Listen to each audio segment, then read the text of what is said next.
Bismillahirrahmanirrahim. Assalamualaikum warahmatullahi wabarakatuh. Alhamdulillah. Alhamdulillahilladzi ja'ala syahra Ramadan alladzi unzila fihi al-Qur'an hudan lin-nasi wa bayyinatin minal huda wal furqan. Asyhadu an la ilaha illallah wa asyhadu anna Muhammadan 'abduhu wa rasuluh. Wassalatu wassalamu ala asyrafil anbiya'i wal mursalin Sayyidina Muhammadin wa ala alihi wa ashabihi ajma'in. Amma ba'd. Kembali lagi kita panjatkan puji syukur kehadirat Allah Subhanahu wa taala karena kita masih diberi kesempatan, masih dipinjamkan umur, sehingga pada kesempatan hari ini kita masih bisa melaksanakan ibadah puasa seperti hari-hari kemarin. Dan mudah-mudahan hari-hari selanjutnya kita masih diberi kesehatan sehingga kita bisa menyempurnakan amal ibadah puasa kita di bulan suci Ramadan. InsyaAllah. Amin. Salawat dan taslim kepada junjungan Nabiullah Muhammad sallallahu alaihi wasallam. Nabi yang diutus oleh Allah Subhanahu wa taala untuk menyampaikan risalahnya dan menitipkan dua petunjuk, yakni Al-Quran dan hadis. Ma'asyiral muslimin rahimakumullah. Hari ini kita masih melaksanakan ibadah puasa seperti hari-hari sebelumnya. Mungkin tidak lama lagi bulan suci Ramadan akan meninggalkan kita. Semoga di bulan suci Ramadan ini, kesempatan ini, kita bisa memperbanyak amalan ibadah. Selain melaksanakan ibadah puasa, kita juga melaksanakan ibadah-ibadah lain seperti baca Quran, memperbanyak sedekah, berbagi, sehingga di hari kemudian nanti timbangan kita berat di hadapan Allah Subhanahu wa taala. Ma'asyiral muslimin rahimakumullah. Salah satu rukun Islam yang harus kita tunaikan yakni zakat. Dalam Al-Qur'an, salat dan zakat selalu bergandengan. Beberapa ayat dalam Al-Quran kita bisa lihat. Dalam surah Al-Baqarah dikatakan, waqimus salata wa atuz zakah warka'u ma'arraqin. Di ayat lain juga dikatakan, masih di surah yang sama, waqimus salata wa atuz zakah wa ma tuqaddimu li anfusikum. Kalau kita memandang ibadah salat itu merupakan suatu kewajiban, berarti zakat ini tidak kalah penting, tidak kalah wajib daripada salat itu sendiri. Maka dari itu, pada kesempatan hari ini, izinkan saya menyampaikan prinsip-prinsip dasar tentang zakat. Karena zakat ini bukan hanya untuk fakir miskin, tapi zakat ini juga bisa membangun dan memberdayakan masyarakat. Jika dikelola dengan baik, maka insya Allah zakat ini bisa membantu pertumbuhan ekonomi, bisa membantu percepatan kesejahteraan yang dicanangkan oleh pemerintah Republik Indonesia. Dalam ayat, kita sudah ketahui bersama, innamas sadaqatu lil fuqara wal masakin wal 'amilina 'alaiha wal mu'allafati qulubuhum wa fir riqabi wal gharimina wa fi sabilillahi wa banis sabil fariidatan minallah wallahu alimun hakim. Ayat ini ditegaskan beberapa orang yang berhak menerima zakat. Di antaranya orang fakir miskin, hamba yang merdeka, untuk memerdekakan hamba, kemudian untuk membantu saudara-saudara kita yang terlilit utang, selama dia di jalan Allah, zakat ini berfungsi untuk hal-hal demikian. Maka dari itu, beberapa prinsip dasar tentang zakat, di antaranya yang pertama, zakat itu merupakan kewajiban. Benar, kita sepakat bahwasanya salah satu kewajiban kita sebagai umat muslim, zakat ini merupakan rukun Islam yang harus kita tunaikan. Prinsip dasar yang kedua adalah keadilan. Kalau kita korelasikan antara nilai-nilai Pancasila, tidak terlepas daripada sila keadilan sosial bagi seluruh rakyat Indonesia. Allah memerintahkan kepada kita, mewajibkan kepada kita untuk berzakat. Itu pasti memiliki banyak manfaat. Selain kewajiban, juga mengajarkan kepada kita untuk berlaku adil. Mengajarkan kepada kita bagaimana cara mengapresiasi, bagaimana cara mengimplementasikan tentang keadilan. Sehingga seluruh masyarakat bisa merasakan apa yang kita rasakan juga. Lalu kemudian prinsip dasar zakat selanjutnya yaitu kejujuran. Selain kewajiban, keadilan, kejujuran. Zakat ini mengajarkan kepada diri pribadi berlaku jujur.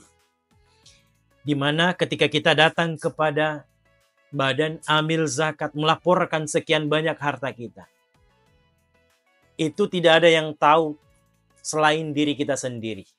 Hanya diri kita sendiri. Nah, di sini kita diajarkan untuk berlaku jujur. Jadi, manfaat daripada zakat ini benar-benar luar biasa. Maka dari itu, mari kita sama-sama menunaikan zakat dan memanfaatkan zakat, mengelola zakat sebaik mungkin. Sehingga banyak masyarakat yang bisa merasakan manfaat daripada zakat itu sendiri. Kemudian prinsip dasar yang keempat adalah kemanfaatan. Jadi selain kewajiban, keadilan, kejujuran, ada satu yang sangat penting dalam pelaksanaan zakat ini adalah kemanfaatan. Nah, kalau kita hubungkan tema pada hari ini, bahwasanya zakat itu membangun dan memberdayakan masyarakat.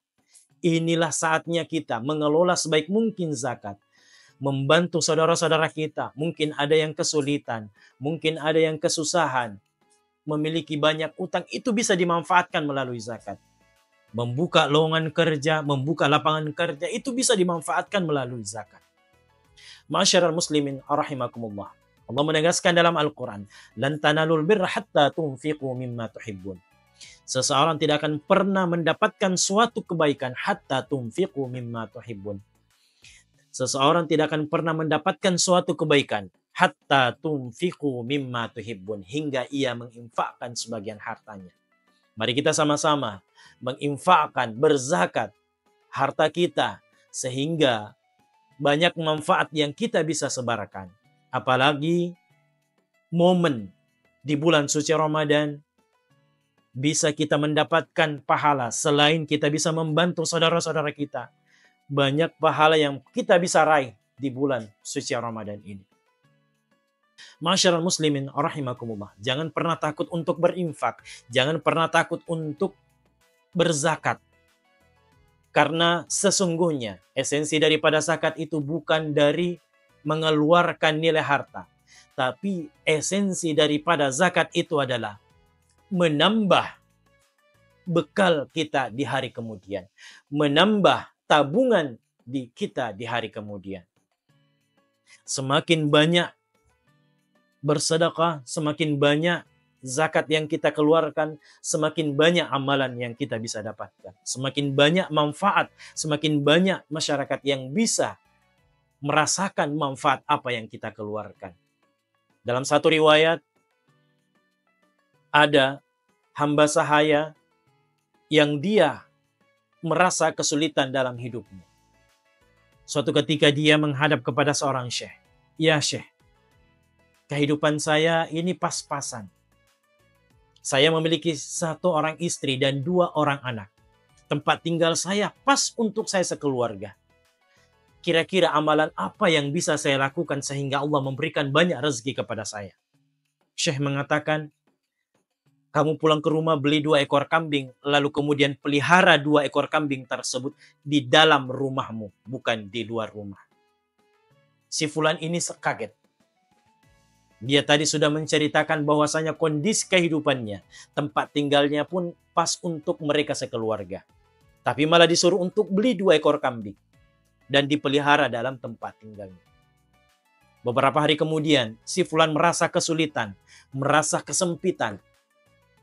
Akhirnya dia kembali menghadap kepada Syekh. Ya Syekh, saran saya sudah lakukan.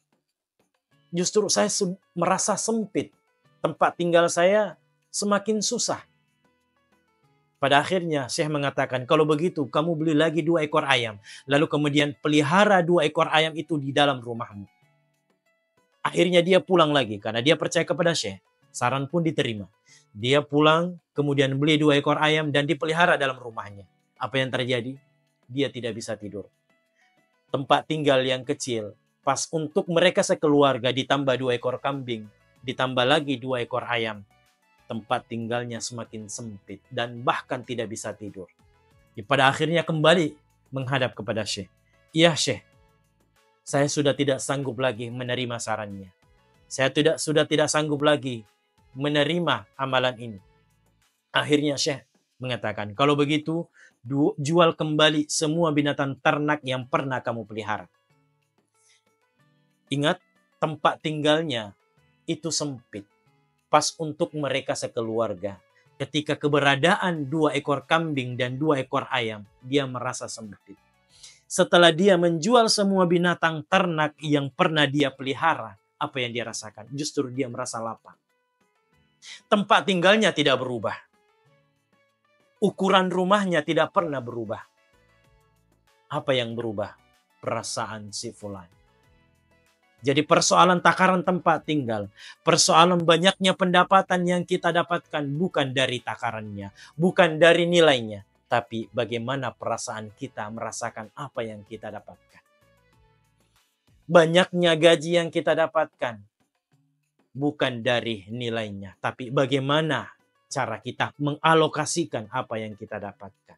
Makanya kita diharapkan untuk senantiasa bersyukur kepada Allah Subhanahu wa taala. Hadirin yang senantiasa dirahmati oleh Allah Subhanahu wa taala. Detik-detik terakhir bulan suci Ramadan.